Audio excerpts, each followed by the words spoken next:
The first time they laughed, Michael was dumping a sack of sawdust into his wall.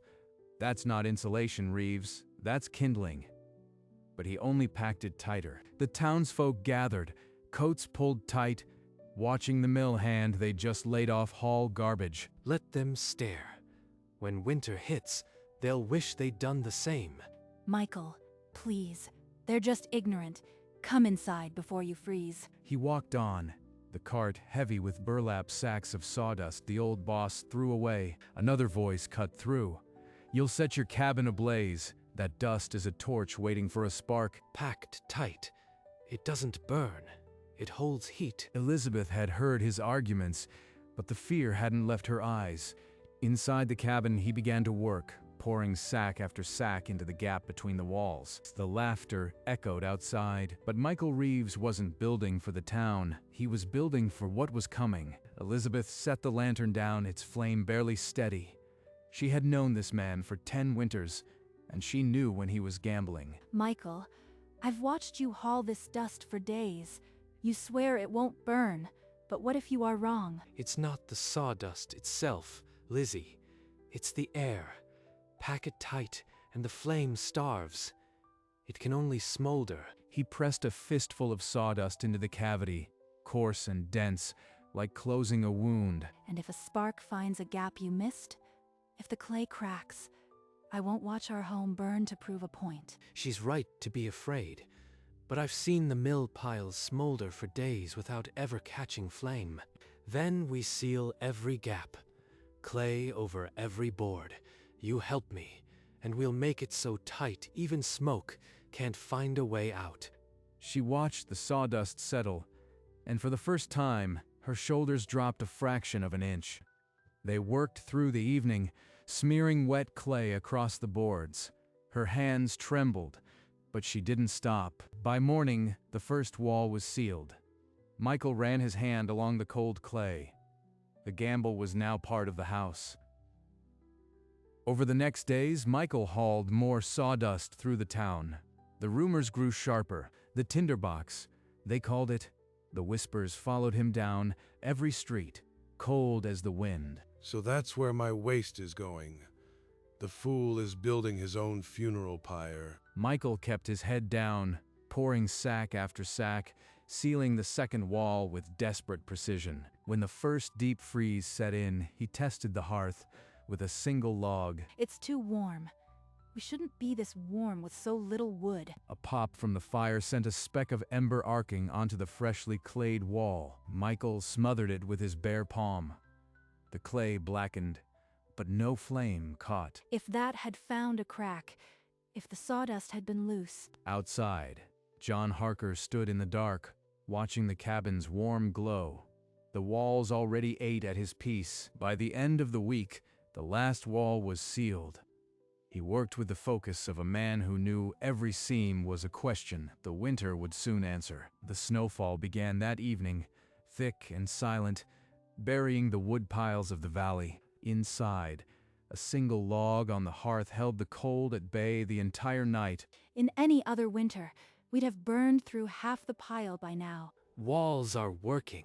Sawdust is doing its job. Beyond the cabin, neighbors were already splitting furniture. The sawdust walls had become a quiet scandal of warmth. Word drifted through the snow. The Reeves cabin barely needed firewood. Some of the mockery cooled. He was right. God help us. He was right. Outside, the snow kept falling, and the cabin held its warmth like a secret. The Reeves still had enemies, but the winter had only just begun to speak. The axe fell into fresh snow when John Harker came walking up the path. No greeting, just the weight of an old grudge. You've been hauling off my sawdust, Reeves. That's mill property, and I want it stopped. Your workers threw it away. I just picked up what nobody wanted. Don't split hairs. You are lining your walls with my waste, and it's going to burn this valley down. It's packed tight, John. It won't catch. I've tested it. I don't care about your tests. If I see another sack leave the mill yard, I'll have the law on you. He's not bluffing, but I won't undo what's already done. John turned and trudged back through the snow, leaving a silence colder than the air inside the cabin. Elizabeth saw the set of his jaw and didn't ask. The real fight hadn't come yet, but Michael could feel it building under the frost. 2 nights after John's threat, the Peterson cabin lit up the sky. A stovepipe had split, and the old dry timber caught in seconds. Michael reached the scene with the rest of the town, but the bucket line was useless. The fire had already eaten through the roof. When the flames finally died, the Petersons stood in the snow with nothing. Their children wrapped in horse blankets, coughing smoke, and then the whispers started. Not about the stovepipe, but about the Reeves cabin. Still standing, still warm, still packed with sawdust, a neighbor pointed at the untouched cabin and said what everyone was thinking. That sawdust should have caught by now, unless it hasn't yet. They're blaming us, Michael. They think we brought this on them. Let them talk. Our walls are sealed. The Petersons weren't. That's the difference.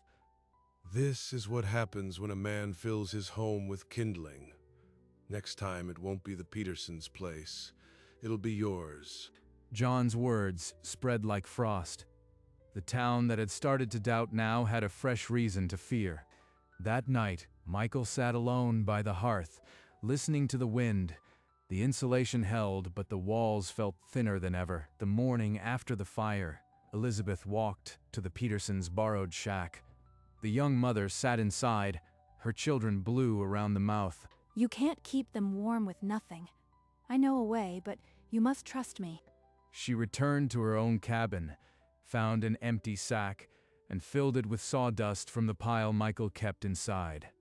Her hands shook. Before dawn, she slipped back through the snow and pressed the sack into the woman's cold hands. Pack it between the walls, tight as you can. Then seal with clay.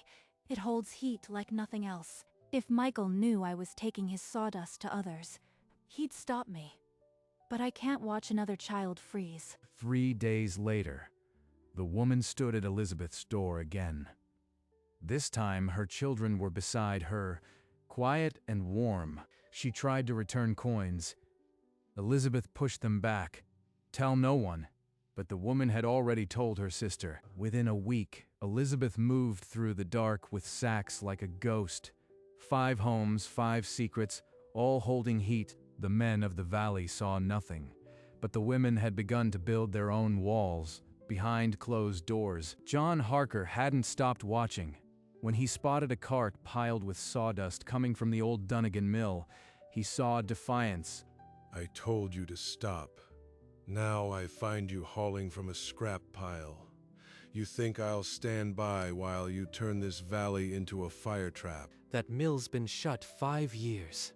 The dust would rot there if I didn't put it to use. It's not yours anymore. You're mad. Tear out those walls, or I'll have the sheriff pull them out for you. A crowd had gathered, their faces tight with cold and suspicion. The Peterson fire still smoldered in their minds. You're so afraid of my walls? Bring a torch. Touch it to the clay.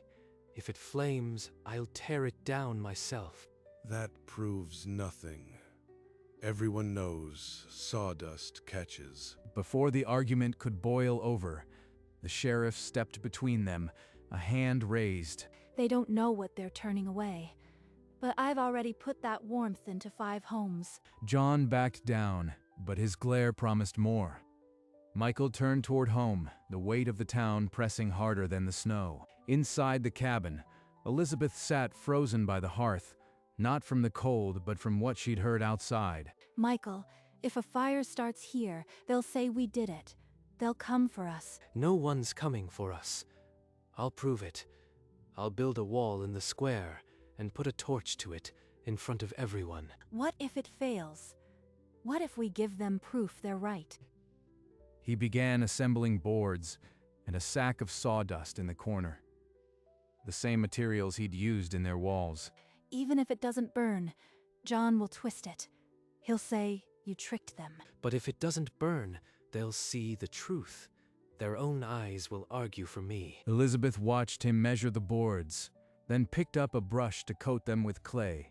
She wouldn't let him face the town alone. If this works, maybe the whispers will stop. Maybe they'll finally see what I see. Outside, snow buried the valley in a silence that felt like a held breath. Tomorrow they would light the fire that would save them or burn everything down. Morning. Michael carried the finished wall section to the square. The clay was frozen hard, the sawdust packed so tight it felt like stone. A ring of townsfolk formed before he set it down. They didn't speak, just watched with the hard curiosity of people expecting a bonfire. Go on, Reeves. Let everyone see what you've built. We'll see how long it takes to burn. It won't burn. And when it doesn't, you'll owe me an apology. He refused to look at the cabin where Elizabeth stood in the doorway, her hands clasped to her chest. I should be there. But if it goes wrong, I can't bear to see him shamed. John crossed his arms, the sheriff beside him holding a lit torch. The crowd pressed closer. Someone shouted, "Lighted," and the murmur rose. Michael knelt, checking the clay one last time. Packed tight. No air. It will smolder, but it won't flame. He stood, nodded to the sheriff, and the torch dipped toward the wall. The valley held its breath. The torch kissed the clay, and a thin crack split the surface. Smoke bled out, thick and gray, but no flame danced behind it. The sawdust glowed orange beneath the charring clay, but it would not ignite.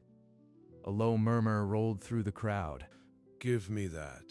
John pressed the torch against the wall himself, holding it until the wood beneath the clay should have caught. Nothing, only more smoke. They see it now. Not fireproof, but fire-resistant. That's all I ever claimed. It should have burned. Every man here knows sawdust burns. How is he doing this? This proves nothing. He packed the outside so it wouldn't catch. Inside a house, with a proper fire, it'd still go up. But some of the crowd didn't listen. A farmer touched the smoking wall and asked Michael how much sawdust he needed. He did it. Now I just have to keep those other homes quiet until they're ready to believe. John walked away alone, but the argument in the square was far from over. The sawdust had spoken louder than his accusations. A few days later, John Harker appeared at the Reeves' door, unannounced.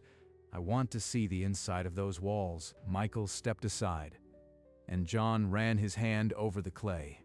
Then he pulled a lantern from its hook and held it against a seam. The clay crumbled, exposing packed sawdust. It glowed orange, smoke rising, but no flame would catch. It's true. The packed dust starves the flame. He's been right all along. John set the lantern down, his jaw tight.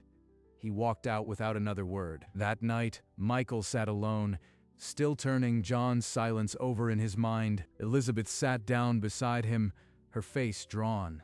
She spoke before courage left her. Michael, I've been giving sawdust to the other women.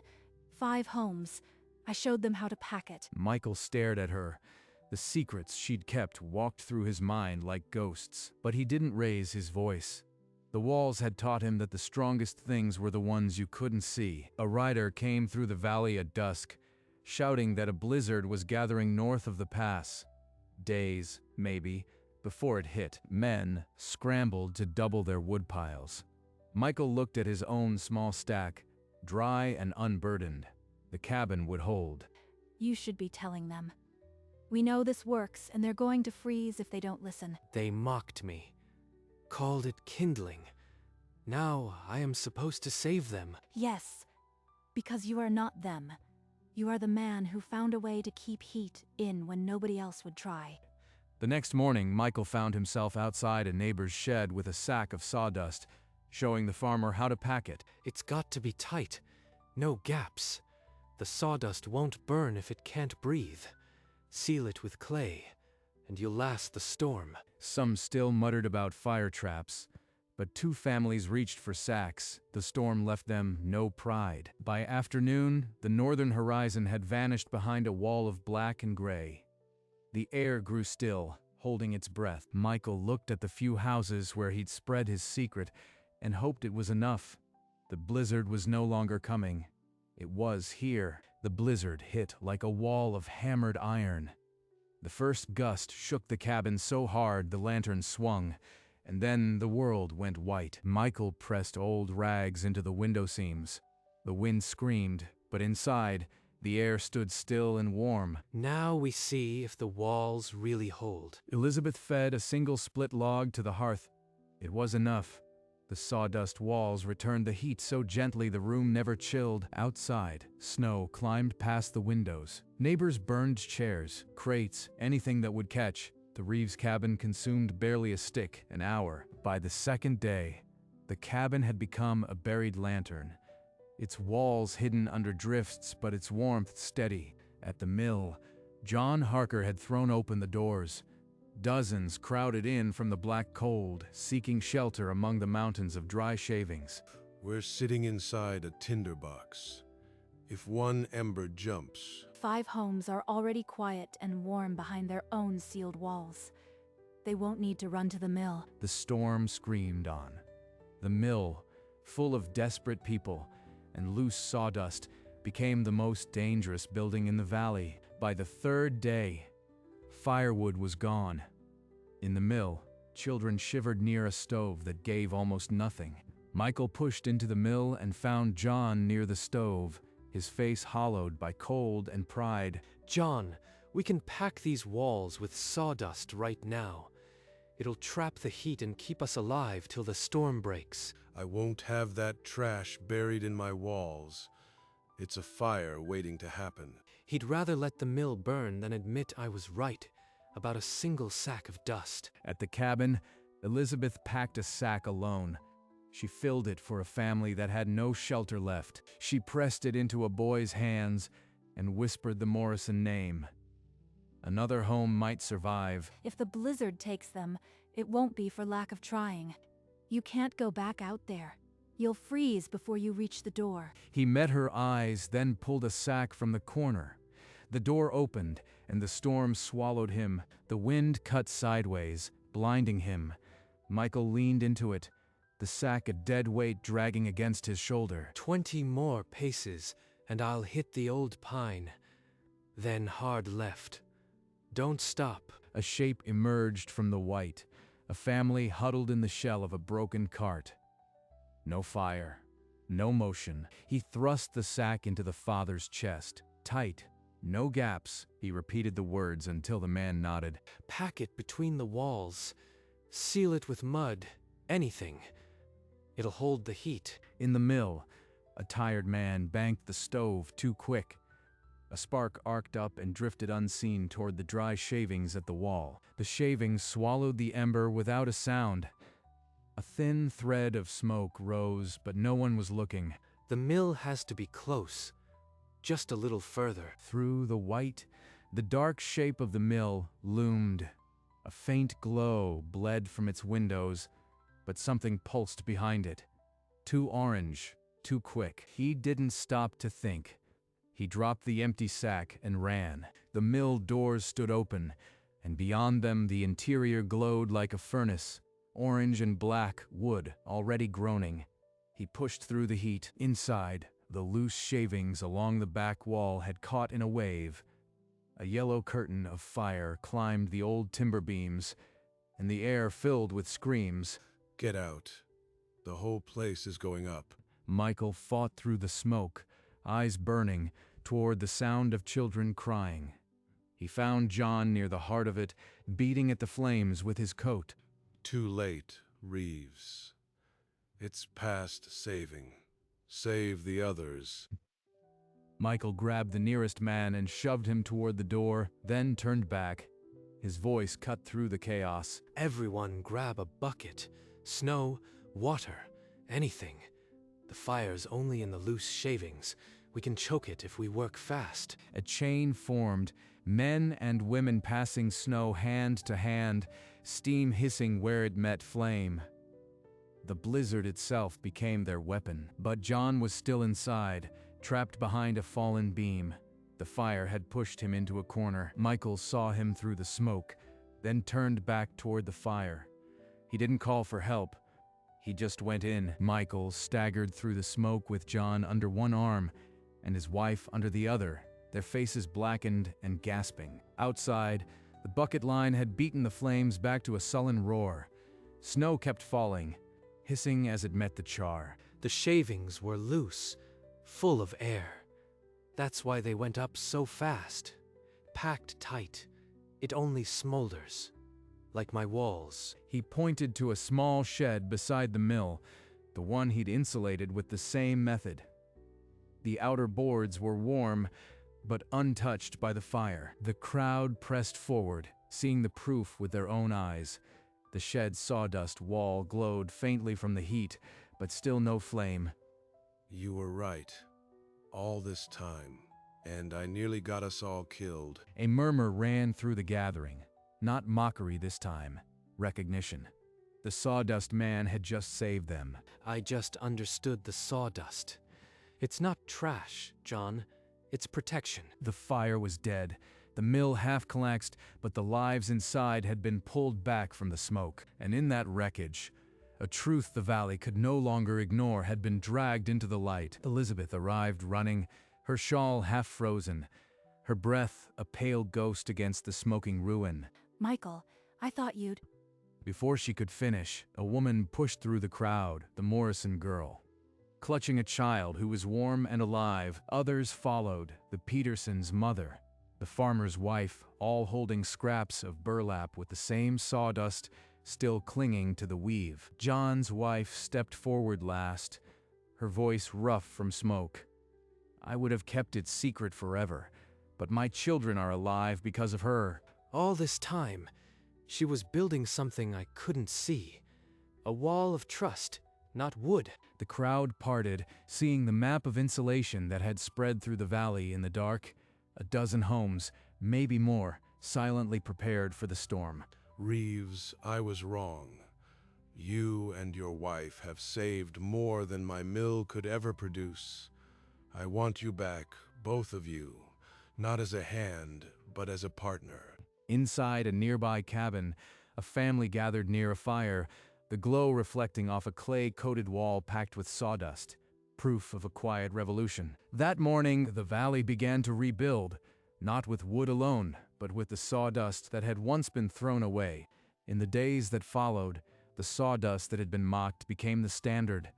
Every new wall in the valley was double-lined and packed tight. Michael walked the mill yard with John, no longer a hand but a partner. The new frames rose with insulation sealed inside. This mill will be the warmest building in the territory now, and the safest. It took me nearly burning alive to see it, but the waste we threw out is the best protection we have. Elizabeth's kits were now assembled openly. Women carried sacks from her door, and no one laughed. The town council gathered, and Michael stood not as the accused, but as the authority they had once ignored. He never demanded an apology. He simply showed them the walls and let the warmth speak for itself. By spring, the mill was back in operation, its waste no longer discarded but collected, sacked, and sold as insulation. The valley that had once fractured over sawdust now held together because of it. And in the Reeves cabin, the walls that had been called a fire trap glowed with a warmth that had outlasted the storm. Winter loosened its grip, and one evening, the Reeves sat by their hearth as they had in the hardest cold. But now, the quiet didn't feel like a held breath. Listen to this. We would have frozen if not for your wife's courage. Our walls are still warm. She signed it with a drawing of a sack. Small, but I knew what it meant. He folded the letter and looked at the clay-coated wall. The same wall he'd packed alone while the town laughed. It started as waste. Now it's keeping half the valley alive. Outside, the snow had melted to patches, but inside the warmth remained, as steady as the day it was sealed. You were right from the start. I was so afraid. But those walls, they saved more than just us. It wasn't just me. It was you. Moving through the dark when I couldn't see past my own pride. They sat in the quiet that follows a storm survived, the sawdust walls holding the last of the day's heat around them. No one called it a tinderbox anymore. It was simply the Reeves cabin, and it had taught the valley how to survive. Spring came, and the valley wore its snow like a quiet coat. Smoke rose from every chimney, steady and thin. The Reeves cabin stood at dawn against the light, its walls no longer a secret. A child played near the hearth, her back against a wall that held the day's warmth. At the mill, a sack of sawdust sat ready, stenciled with Reeves insulation. The cabin glowed at dusk, a lantern in the white. Other cabins shone the same way, packed tight with what had once been thrown away. Michael Reeves had only wanted to keep his family warm. That was enough, but the sawdust he refused to waste became the wall that held back the storm. It wasn't the blizzard that defined that winter. It was the warmth that outlasted it. The simplest things, packed tight, become the strongest walls.